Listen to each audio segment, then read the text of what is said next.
తులసమ్మ ఆరోగ్యంగా పచ్చగా గుబురుగా ఉండాలంటే మనము ఎలాంటి టిప్స్ ఫాలో అవ్వాలి, ఎలాంటి ఫర్టిలైజర్స్ ఇవ్వాలి అనేది ఇవాళ వీడియో అండి. నమస్తే, నేను Vani. Welcome back to my channel gardening with Vani. మనకి అన్ని మొక్కలు మార్నింగ్ టైము ఆక్సిజన్ వదిలి ఈవినింగ్ టైంలో కార్బన్ డైఆక్సైడ్ వదులుతూ ఉంటాయి కదా. సో కార్బన్ డైఆక్సైడ్ అనేది మన హెల్త్కి మంచిది కాదు. కానీ మనకి ఈ తులసి మొక్క మాత్రం ఆపోజిట్ అండి. అన్ని మొక్కలతో పోలిస్తే ఇది ఆపోజిట్ అనమాట. ఈ మొక్క మనకి మార్నింగ్ టైంలో ఆక్సిజన్ వదులుతుంది, అలాగే ఈవినింగ్ టైంలో కూడా మనకి ఈ మొక్క ఆక్సిజన్ వదులుతుంది.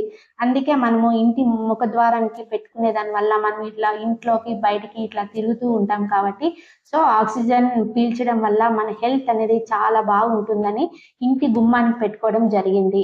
ఇక్కడ చూసారంటే 2 తులసి మొక్కలు ఒకే కంటైనర్ లో వేయడం జరిగింది. అంటే ఆకులు నల్లగా ఉన్నది కృష్ణ తులసి అండి, అదే ఆకులు పచ్చగా ఉన్నది లక్ష్మీ తులసి అండి.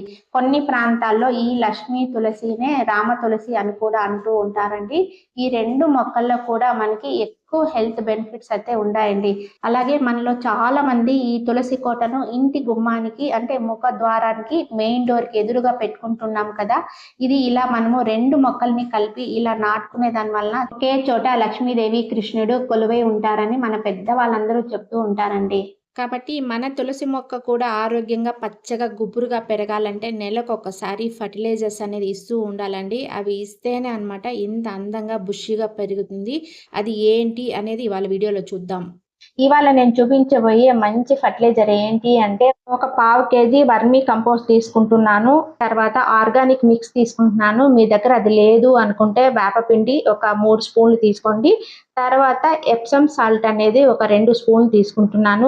మెగ్నీషియం ఫ్లోరైడ్ అండి. ఆకులు గ్రీన్ గా ఎల్లోగా మారిపోతూ ఉంటాయి, ముదురు రంగులోకి మారిపోతూ ఉంటాయి కదా. అప్పుడు మనము ఈ ఎప్సమ్ సాల్ట్ ఇవ్వడం వలన మళ్ళీ మన ఆకులు అనేది నార్మల్ గా అయిపోతాయి. సో ఎప్సమ్ సాల్ట్ ఇవ్వడం వలన కూడా వేరు వ్యవస్థ అనేది చాలా బాగా ఉంటుంది.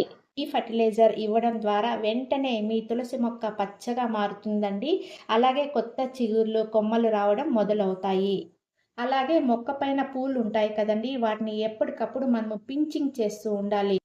పించింగ్ చేయకపోతే ఏమవుతుందంటే విత్తనాలు తయారవుతాయి, మొక్క ఆటోమేటిక్గా ఎండిపోతుంది. సో పూలు కనిపించగానే మనము పించింగ్ చేస్తూ ఉండాలి. అలాగే అప్పుడప్పుడు ప్రీనింగ్ చేస్తూ ఉండాలండి. దానికి ఒక షేప్ లేకపోతే మొక్క చూడడానికి బాగా ఉండదు కదా మరి. సో మీరు పించింగ్ చేస్తూ ఉన్న మొక్క బుషీగా వస్తుందండి. కొన్ని కొమ్మలు హెచ్చు తగ్గులు పొడుగు పొట్టి అలా ఉంటాయి కదా, అప్పుడు మనకి చూడడానికి బుషీగా ఉండదు మొక్క. సో అందుకనే మనం ఎప్పటికప్పుడు ఇలా టిప్స్ అన్ని మనము ఇలా కట్ చేస్తూ ఉన్నాం అనుకోండి, మొక్క గుబురుగా పచ్చగా చూడడానికి చాలా అందంగా కనిపిస్తుంది. అన్ని మొక్కలకి ఇచ్చినట్లుగా ఈ మొక్కకి లిక్విడ్ ఫర్టిలైజర్స్ ఇవ్వలేం కదా. ఎందుకంటే మనము పూజ చేస్తాము లేదంటే దేవునికి సమర్పిస్తూ ఉంటాము కాబట్టి కొన్ని రకాల లిక్విడ్ ఫర్టిలైజర్స్ మాత్రమే తులసి మొక్కకి ఇవ్వగలము. మరి అవి ఏంటి, ఇంట్లో సింపుల్గా ఎలా ప్రిపేర్ చేసుకోవాలో ఈ వీడియోలో చూద్దాము.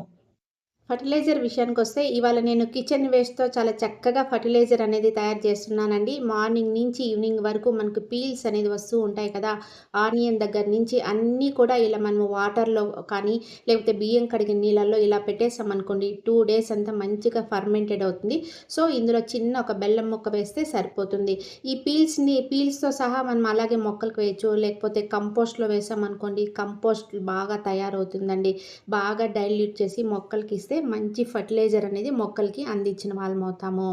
సో ఇలాంటి ఫర్టిలైజర్స్ మనకు ఎటువంటి ఇబ్బంది ఉండదండి, స్మెల్ కూడా ఉండదు. కాబట్టి అపార్ట్మెంట్ వాళ్ళు కూడా తయారు చేసి మొక్కలకి ఇవ్వచ్చండి. ఇందులో మనకి సల్ఫర్ అనేది చాలా ఎక్కువగా ఉంటుంది, అలాగే పొటాషియం కాల్షియం ఐరన్ కూడా చాలా ఎక్కువగా ఉంటాయండి. సో ఇలాంటి ఫర్టిలైజర్స్ అన్ని ఫ్లవరింగ్ ప్లాంట్స్కి ఫ్రూటింగ్ ప్లాంట్స్కి అన్నిటికీ ఇవ్వచ్చండి. ఇది అది అని లేదా అన్నిటికీ ఇవ్వచ్చండి. మంచి రిజల్ట్స్ అనేది మనం తీసుకోవచ్చండి. 2 days తర్వాత చాలా బాగా నాకు ఫర్మెంటెడ్ అయింది. తర్వాత సో నేను బాగా ఇది డైల్యూట్ చేసేసి 1:10 రేషియోలో మొక్కలకు అనేది ఇచ్చేస్తున్నాను.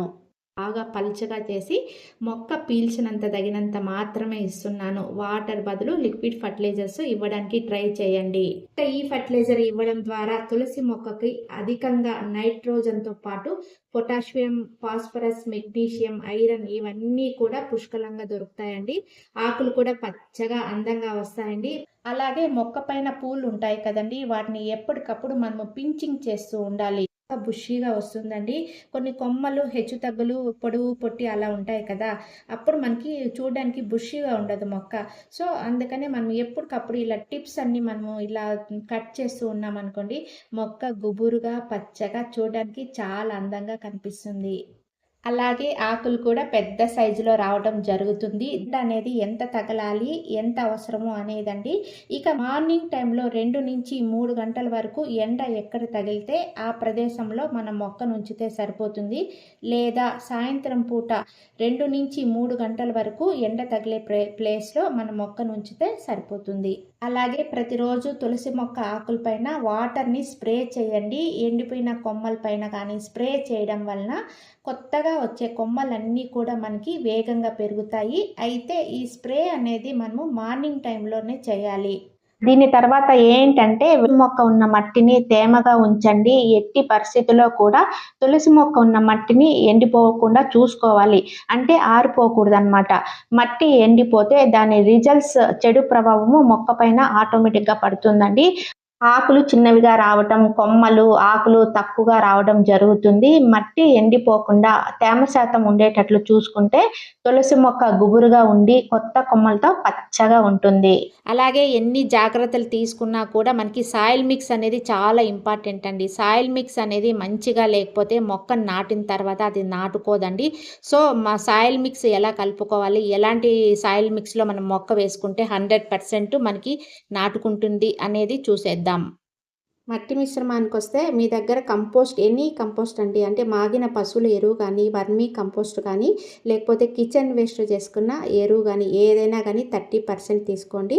తర్వాత ఎర్రమట్టి అండి. అది కూడా 30% తీసుకోండి. తర్వాత ఇసుక లేకపోతే వడ్ల పొట్టు అంటాం కదా! అది కూడా యూజ్ చేయవచ్చు. ఇవన్నీ కూడా అంటే 30, 30, 30 యూనివర్సల్ సాయిల్ అంటారు కదా! అలా రేషియో తీసుకోవాలండి. ఇవన్నీ ఇలా వేసిన తర్వాత బాగా ఇలా మట్టి మిశ్రమాన్ని కలుపుకోవాలి. ఇందులో మనము ఇది వేపపిండి అంటాం కదా! తగినంత తీసుకోవాలి అండి. ఎందుకంటే మనకు మట్టిలో రకరకాల పురుగులు వస్తూ ఉంటాయి. అంటే నిమ్మటోడ్స్, వేరుకుళ్ళు అలాంటివన్నీ మట్టి ద్వారా అటాక్ అవుతూ ఉంటాయి. సో, మనం అలాంటివి అరికట్టాలి అంటే వేపపిండిని తప్పకుండా యూజ్ చేయాలి. ఇలా బాగా మట్టి మిశ్రమాన్ని కలిపిన తర్వాత మనం స్టోర్ చేసి పెట్టుకున్నామనుకోండి, ఎప్పుడు కావాలంటే అప్పుడు మనము రెడీగా ప్లాంట్స్‌ని నాటుకోవచ్చు. అందరము తులసమ్మని పూజిస్తూ ఉంటాం కాబట్టి అది కొద్దిగా వాడిపోయినా కూడా మనకి బాధ కలుగుతూ ఉంటుందండి. అప్పుడు మనం మొక్కను చాలా బాగా అంటే పరిశీలించాలి. ఏదైనా పెస్ట్ అటాక్ అయిందా అనేది పరిశీలించి ఒకవేళ నీమ్ ఆయిల్ అనేది మనము మొక్క ఎలా ఉన్నా కూడా నీమ్ ఆయిల్ అనేది 15 రోజులకు ఒకసారి మనము స్ప్రే చేస్తూ ఉంటే పచ్చగా హెల్తీగా ఉంటుందండి. ఇప్పుడు నేను చేసిన ఈ ఫర్టిలైజర్‌ని నెలకొకసారి మనము ఇస్తే ఏ మొక్కలైనా చాలా పచ్చగా ఆరోగ్యంగా నిగనిగలాడుతూ ఉంటాయి. సో, ఇటువంటి టిప్స్ మీరు కూడా ఫాలో అయ్యి తులసమ్మను పెంచడంలో సక్సెస్ కావాలని కోరుకుంటున్నాను. Wish you A happy gardening. Thank you.